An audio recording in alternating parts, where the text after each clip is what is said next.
All right, everybody, welcome back to another episode of the one and only Hail Ming Power Hour, half hour, 45 minutes, whatever it requires, right? 15. 15 Yeah. minutes matters what we're talking about.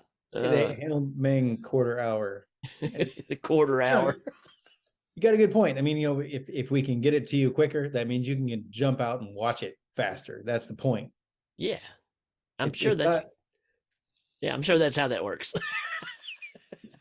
you don't tune in for us to read you the script of a movie. You tune in for some good recommendations. That's true. That's very true. That's kind of why we're here, and or the revisit, the ever popular revisit, which is a lot of what we've been doing for the majority of this show. I know for I don't know, we've been branching out a little bit, watching some stuff we haven't seen. So Yeah. this I is mean, this it's is it definitely a revisit with this one we're doing today for sure. Oh, by the way, I'm Rick. I'm That's Danny. Danny over Yeah. that way over there. I'm Two on great tastes that taste great together. it's like you're in the movie theater and they drop the chocolate bar and it lands in that lady's jar of peanut butter and Right. it's meant to be. Right. So, when you're in the theater and you see the lady eating the big jar of peanut butter, that's who you want to sit by. That's not. I mean, maybe somebody does it. What was Not she me. eating the peanut butter with has always been my question. Like a spoon, maybe. You don't see one. You never see one. It's just an open jar of peanut butter. She You got a know what? straw in it. That's a love connection right there. She can eat peanut butter straight out of the jar with her fingers. You know that there's wild times ahead. No doubt about it. She's probably from the South. Hey, I want the aurora borealis behind me. How do you get the northern lights back there? That's just a filter here on the ever popular Zoom. You just kind of look them up, and there it Yeah, I is. should try more. I don't know. Should you? Oh, you make a good point. um, I mean, it doesn't sell, or it doesn't really work for extra downloads or nothing like that on YouTube. So, is it worth it? I don't know. Do I like I to be might, fashionable? Yes. well, I might do it later. Right now, I'm not finding. Never mind. So this week we're excited to bring you, 2007 treat, or is it a trick? Which is Or a it? trick. It could be Oh, both. Yes. Nice segue there. I like that. like that. Just forget talking about this other stuff. Let's talk about the movie. Yeah. Michael Daughtery, man. First time director at this point. Guy that's also brought you Krampus. He also brought us Godzilla King of the Monsters. So, And just when you think you've got him figured out, he throws you that curveball. right. So, 3 for 3. I'd say he's got a pretty good track record so far. He also was the writer for Superman Returns. I don't know if you knew that or not. I did see that come up on his credits, and wasn't sure. I don't think I delved into it, but I saw that it was there. So he's a writer on that, huh? Yeah, yeah. That's Which the is one where Superman gets shot in the eye. yeah, yeah. Yeah, that's not good. I thought that was a pretty decent movie. Well, that's all I remember about it. It could have been Oh. great. All I remember is the Superman gets shot in the eye thing, and I'm like, okay.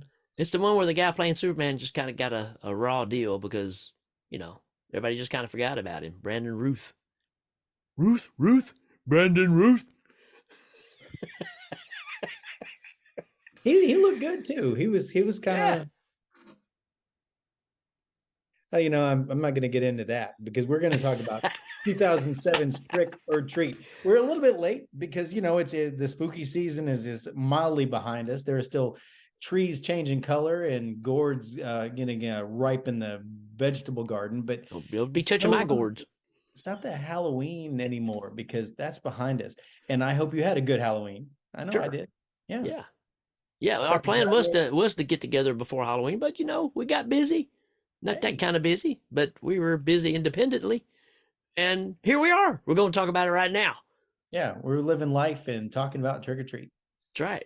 So So, Rick, go ahead. what is your top reason for people to go out right now and snag themselves a digital copy and put it in their eyeball? I just say overall, man. I mean, this is definitely that anthology kind of feel. This movie is brilliant. How it's Yeah. put it all together, very pulp like as far as mixing the story, timelines. Man, I was gonna say it's very much like the Halloween anthology Pulp Fiction. Yeah, that's it.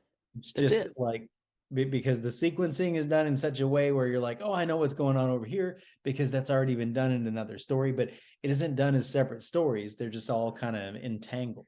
Yeah, yeah. I mean, and it misleads you to a certain degree. Of course, that's the beauty of anthologies too, the little short stories. But uh, I just again, it blows my mind every time I go back and revisit this one how good it is, and people don't talk enough about it. Yeah, it's true. I mean, I think that I said it as kind of an aside. I was like, well, we could do trick or treat. And you're like, yeah, absolutely. And I was like, yeah, absolutely. Like, why don't we put it at the top of the list? For some reason we don't.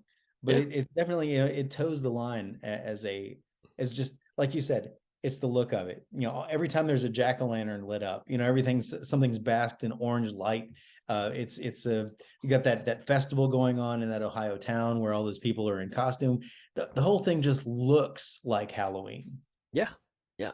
It should be a go-to movie for your Halloween season, no I doubt agree. about it. Yep, it should be right up there with however many Michael Myers movies you want to sit through. It's it should be right up there. You should do like Trick or Treat and the other Trick or Treat, and then Yeah, yeah, yeah. Halloween 3. That should be your selection. Those are all. I mean, like, I noticed at the beginning it's got like the creep show comic book Yeah, kind of, but there's no reason for it. Like no. it intros and it outros with the comic book, but it doesn't like have the pages flipping like in creep show or something. That there's no tie to that. I I wonder if guess that was they maybe wanted. a selling point of them pitching this movie and you know, remember Creep Show? It's kind of like Creep Show, except the story's all intertwined. I mean, it may be a pitch, so your producers, everybody's like, yeah, we need to do all the other Yeah. stuff. So It's possible, but that looks great too. All yeah, the art in those little panels, it doesn't look cheap because sometimes you can get those and they just kind of like use a filter on yeah, a screenshot and make it into a comic book page. It's an effect, and for me, I don't really like the way it looks. yeah, yeah. But this is kind of they got some artists in there and they made some good renderings of these things. And what about the instructional film at the beginning? The when you're going out this trick or treating season, make sure you take care to do the following things and stay safe. And it's got Right. like it segues into something a lot more sinister. Yeah, I just again, it's brilliant the way it's set up. It's just well done, man. I can't think of a really weak spot in this. The acting is solid, the cinematography's great. Everything just works. Yeah, it almost it almost does the Scream thing where it has like an introductory kill Yeah, that that has a and they it has a connection to all the other stories. I think every character in this bumps into that chick who gets killed at the beginning in yeah, her giant comical robot costume. She's walking down the road and people are just like knocking her. I can see why she was pissed off when she got yeah. home. It was like this is terrible. All these people are like just rude and she's not wrong. But Right. but then she blows out the candle. Sure.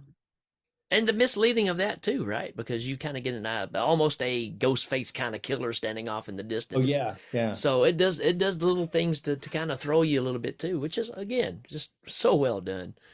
Uh yeah, go ahead if you got something you want to bring up. So Well, I've got some notes over here. I was just gonna say, oh well said. I'm trying to discern my notes here. I don't know what that means. Dead air. We don't want dead air. I'm gonna say Dylan Baker as Stephen Wilkins, the the principal slash dad slash neighbor killer guy.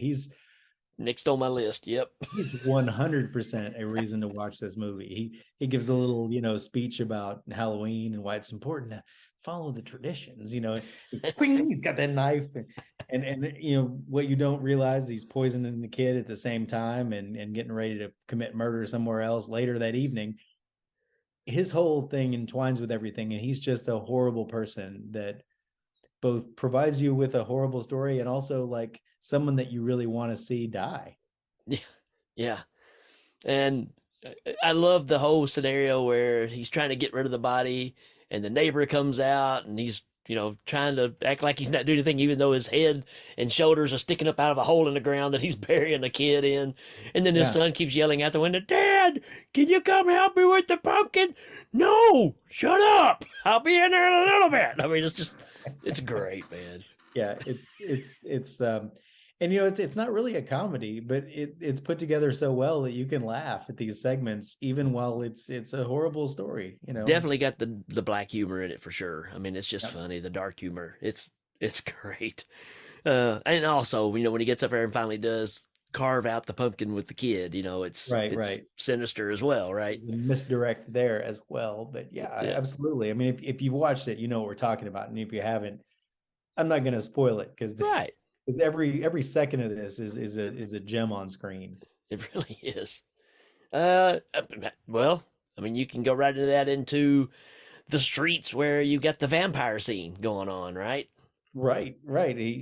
Yeah, he's out cavorting and doing sinister acts, even when he's not at home.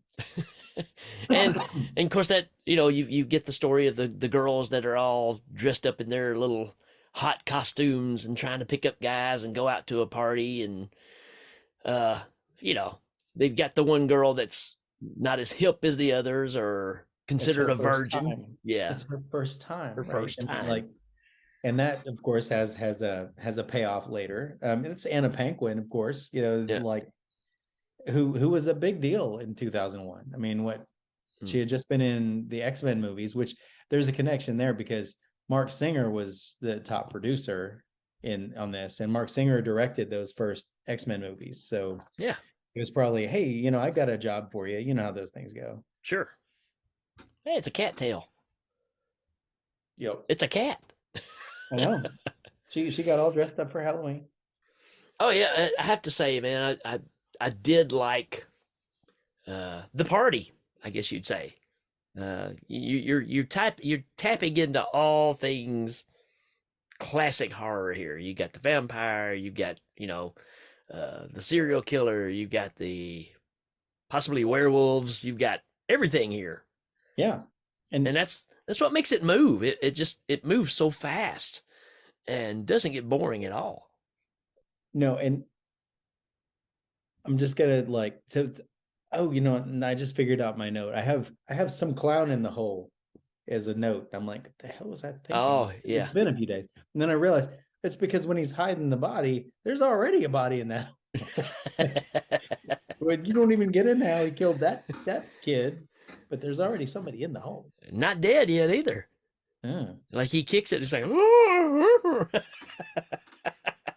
Principal Wilkins is a pretty nasty dude, but I'm gonna have to say that the most visually rich story is the middle one that maybe is the most like an anthological story where there are some kids going to a rock quarry where yeah, there was supposedly a bus that was driven into the water because there were these you know different kids whose parents couldn't handle them anymore, and that whole thing, the masks and costumes from yeah, the flashback are just horrifying. absolutely. Paper mache Dracula mask, and somebody who's got just a paper bag with teeth. Like, I don't know what it was supposed to be, but it was horrifying. Yeah. You see those posts all the time on Facebook with people showing those masks, and it's just like, holy smoke. So I'm sure that was some sort of inspiration.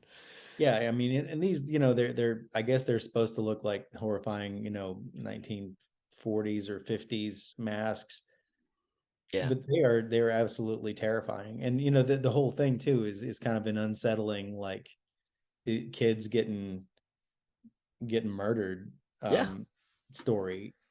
That whole middle section is really, it's the story that ties it all together, like, Sure. but it's the one that kind of has the least connection to all the other stories, but it's like the most, like I said, the anthological horror short.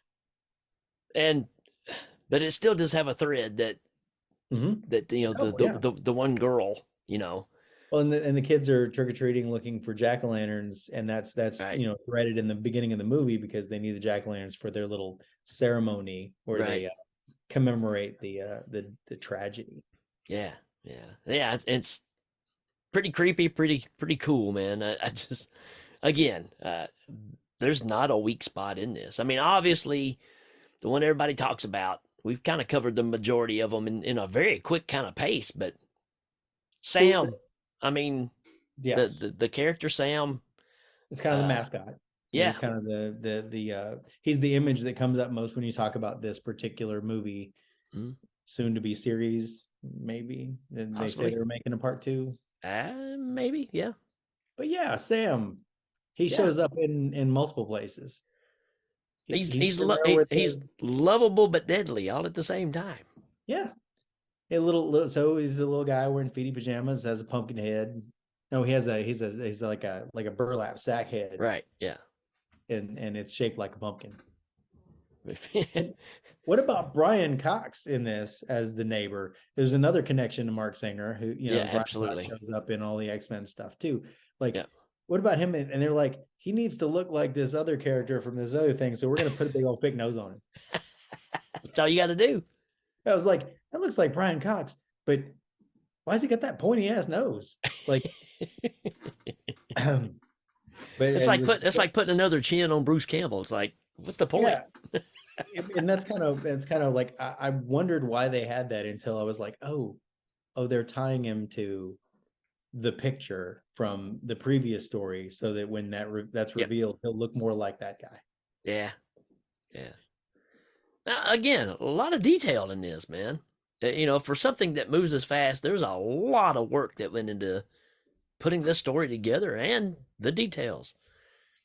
It's impressive.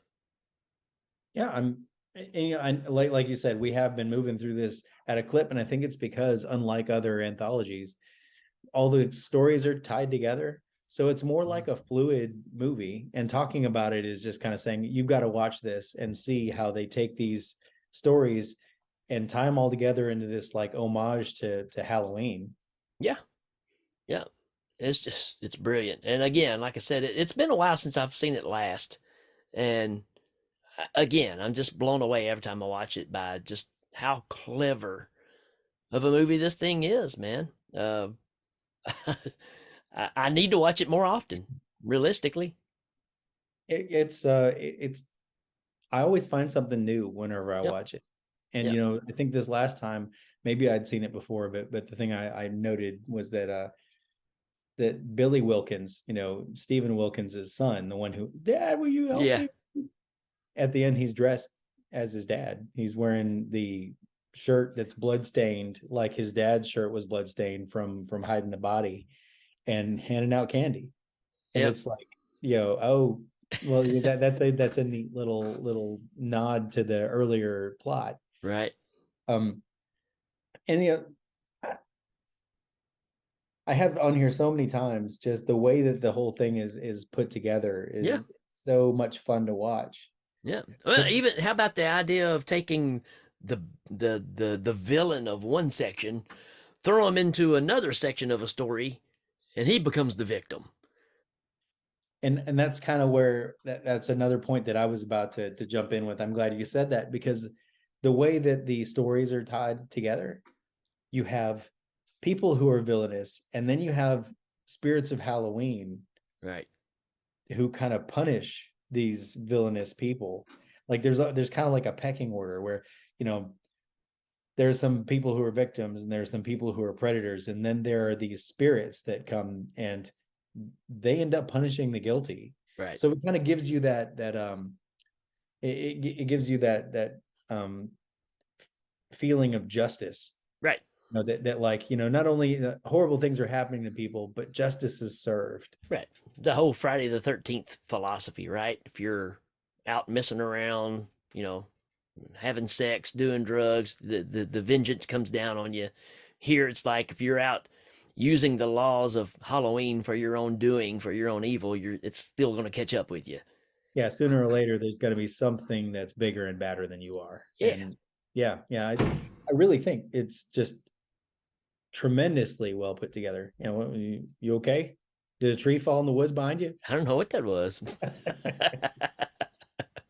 It's the spirits of Halloween. They've caught up to you. Yeah, maybe so. Maybe so. Maybe they're right behind the door.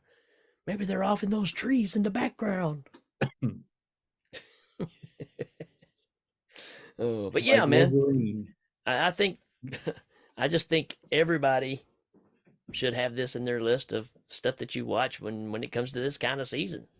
Yeah, I find myself not wanting to give spoilers because Yeah, I'm hoping that everybody here will go watch this. If you haven't watched it, just keep in mind it's like a Pulp Fiction thing. Don't miss any of the little details because they knock you over the head with them for sure. But if you look away for a second, you'll miss one of the characters interacting with another character that is going to have something happen later, and it's all prevalent to the overarching story. right. There's someone behind you. I know. Hello. Oh. You never know what's going to happen on this show. We get special guest stars All the and time. also special guests. Also, special guest Tommy Lee Wallace, folks. You believe that like when one of his people said he might be on our show, and then I like made fun of his name for a whole Yeah. episode. Yeah, you kind of ruined that for us. That's okay. That's what I do. That, and I don't find cool backgrounds like the Aurora Borealis. Well, you do what you can. When this is over, you can go find your own special effects. It's not a big Yeah, I deal. probably won't. Yeah, I know. I don't know what else to say about this one. I'm going to say that the equivalent. This movie is the equivalent of the jack-o'-lantern, the yard full of jack-o'-lanterns that you see on Halloween. That you're just like, this gets it. Right. So it looks great. It has the whole feel of Halloween. All the stories are tight. The way they all tie together is fantastic. And the only way that it could be better is I can't think of a way, but I can't think of anything that they would get rid of. I mean, Well, it's also so tight a package. it's not forced. I think that's the thing about it too. I mean, it's put together for a reason. It's not just a cash grab of, hey, let's make a Halloween type thing. So I'll give you an example. I just recently watched Slugs again. That's right. Oh, The yeah. same guy that brought us Pieces brought us Slugs. And Slugs, even though as ridiculous and crazy it is, it's a Halloween movie. You know why? Bastard. Oh. There's they only say it in reference. There's never any kids trick or treating, and it's Halloween when all this stuff is happening. You get to see a party out in the woods, and one guy has a jack-o'-lantern on top of his truck, just to let you know it's Halloween. By the way, it's Halloween. So, it's almost like, did they just throw that in there to try to say, I don't know. I don't know why they even threw it in there. Anyways, it don't really matter, but there's so many cases when it's just a forced in kind of thing that has nothing to do with what's going on. And I just think so they could have that whole call and respond, yep. where all the kids at the bonfire say, when I say Halloween, you say slugs. Halloween. Slugs. Halloween. Slugs. Yeah. I mean, that's kind of my favorite part of the whole thing, really. This movie could be the ultimate Halloween movie. I'm not going to argue with that. There are movies that are good in a different genre, slasher movies or occult movies or whatever that maybe beat this. But like, as far as just a Halloween film, Trick or Treat, yeah, I'd put it up against anything you got to push. Even Halloween 3. Even Halloween 3, and that's getting 3. on up there, man. People love that stuff. They're like, you know what I love? Halloween 3. I'm like, I didn't ask you. Oh man. Sometimes I forget why I like recording with you, but that's perfectly it right there. What do you mean when I call out random people that haven't said anything? And look, I appreciate. It takes all kinds. Yeah, it takes. absolutely. I like recording with you too.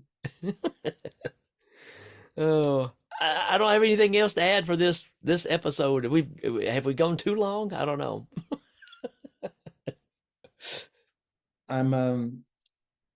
We got. Here's a reason that I didn't mention, but there's some werewolf TNA. Sure. Yeah. Yeah. I mean, and it's done in a gratuitous fashion that looks great, and it also it's not like The Howling 2, where it was a different kind of werewolf TNA that it was, I think, is lesser, That's but all you needed at the end of this movie, though, would be like that scene over and Sybil over. Danning over and over, yeah. Yeah, Sybil Danning ripping off the shirt. So So I said the whole movie looks great. All four stories tied together. Yeah, Dylan Baker as the you couldn't do it right, without Principal Stephen Wilkins. yeah, You couldn't do it without him. Um, the kid's masks are horrifying. Bag with teeth, huge pointed bag with teeth. huge, and evil is punished by evil. Right, yeah, yeah. The spirits Yeah. rule. So, well, there you go, folks. I don't know what else to say. I do know what to say. Go watch this movie again. I don't even care if it's past Halloween. I don't care if it's Thanksgiving or Christmas. This is a good movie, regardless. If you like I agree. anthologies, it's one of the best anthologies too. And like you said, the look of it looks great. The sets are great. The filming is crisp. The way the stories tie together is tight. It's just a fun watch. Yep. Go check it out. Sure enough, y'all heard it here first. Well, maybe not first. You've heard it here from us. You heard What it we here think now. about it. Right. If you didn't know, you do know. So thanks for being with us, for talking about one of our favorite movies, and hopefully soon be one of yours, 2007's Trick or Treat. And check it out. Sure enough. Till then, peace.